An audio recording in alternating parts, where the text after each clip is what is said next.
the apex predator of the void, found its match, a single human standing tall. The Kethvar had ruled the void between stars for millennia. Massive, tentacled monstrosities that drifted through space like living asteroids, they were older than most, civilizations hungrier than black holes and infinitely more patient. They had watched empires rise and fall, had devoured entire fleets that dared venture into the dark spaces between solar systems, and had earned a reputation that made even the most advanced species plot their courses around the empty regions where the Kethvar hunted. Captain Elena Rodriguez knew all of this as she stared at the massive shadow blocking out half the stars ahead of her small research vessel. The Persistence. The creature was easily the size of a small moon, its writhing appendages stretching across several kilometers of space. Bioluminescent patterns pulsed along its hide like alien constellations, and she could see the remnants of starships embedded in its flesh, trophies from countless hunts. Persistence to Lunar Command. She spoke into her comm, her voice steady, despite the situation.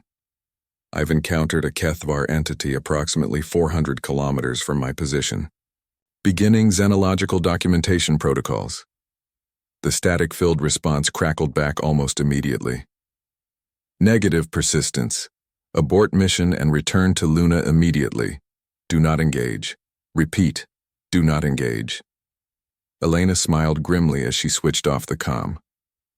She had spent 15 years studying these creatures from afar, analyzing salvaged footage and debris. She had theorized about their hunting patterns, their biology, their apparent intelligence. But theory was nothing compared to being here, now face to face with the apex predator of the void. The Kethvar began to move, its massive bulk rotating with surprising grace. Elena could see organs pulsing beneath translucent skin, could see the creature's attention focusing on her tiny ship. In all the documented encounters with Kethvar, not a single human vessel had survived direct contact. The creatures seemed to view starships as nothing more than amusing snacks. But Elena had noticed something in the data that others had missed. Every attack followed the same pattern. The Kethvar would emit a subsonic pulse that disrupted ship systems, then use its tentacles to crush the vessel before absorbing it into its digestive cavity. The creatures relied on fear, on the prey's instinct to flee. They had never encountered prey that refused to run.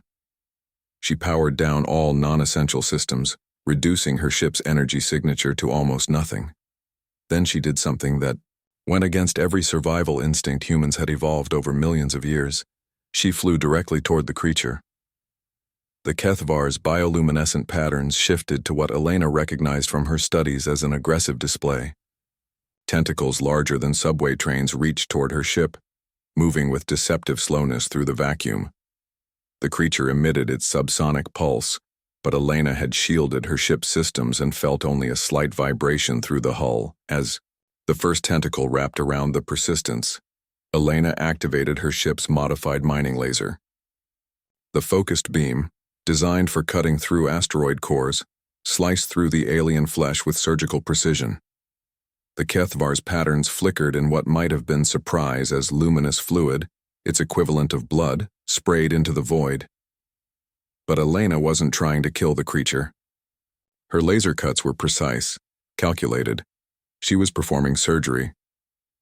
Years of studying the creatures had revealed something remarkable hidden in the data. The Kethvar weren't just predators, they were parasites. Each creature carried within its body cavity a smaller, more ancient entity, the true Kethvar. The massive forms were hosts, transformed over eons by the parasites within. The creature thrashed, its movements becoming more frantic as Elena's laser found its target. The host's anguished cries transmitted through her ship's hull as vibrations, but she pressed on. With one final cut, she severed the neural connection between parasite and host. The effect was immediate and dramatic. The massive creature's aggressive patterns faded to a soft, almost peaceful blue. The tentacles that had been trying to crush her ship now moved with gentle curiosity, barely touching the hull. Elena could see intelligence in what she now realized were the host's own eyes, ancient, grateful intelligence that had been suppressed for millennia. The true Kethvar parasite, no larger than Elena's ship, writhed in the void between them. Without its host, it was vulnerable, its mental dominance broken. Elena watched as it tried to flee, its movements erratic and desperate. She could have destroyed it. Should have, according to every military protocol in human space. But Elena was a scientist first, and she recognized something profound in this moment. She activated her ship's capture bay and carefully retrieved the parasite. The liberated host creature's patterns shifted to what Elena's instruments read as complex communication attempts. Gratitude, she realized. The ancient being was trying to thank her. Persistence to Lunar Command. She finally activated her comm. Mission status update. I've successfully separated a Kethvar parasite from its host. The host organism appears to be sentient and non-aggressive.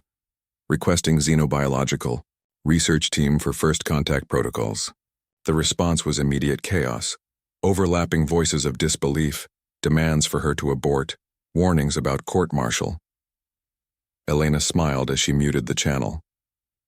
Around her ship, more shapes emerged from the void. Dozens of other Kethvar, drawn by the host's communications. But their patterns weren't aggressive, they were hopeful.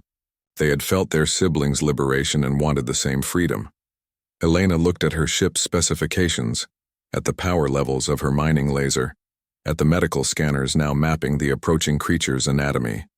She had enough supplies for maybe a dozen more procedures. It would be delicate work, dangerous work, the kind of work that had driven humans to the stars in the first place, not for conquest, but for understanding. For the chance to reach out to the unknown and offer a helping hand.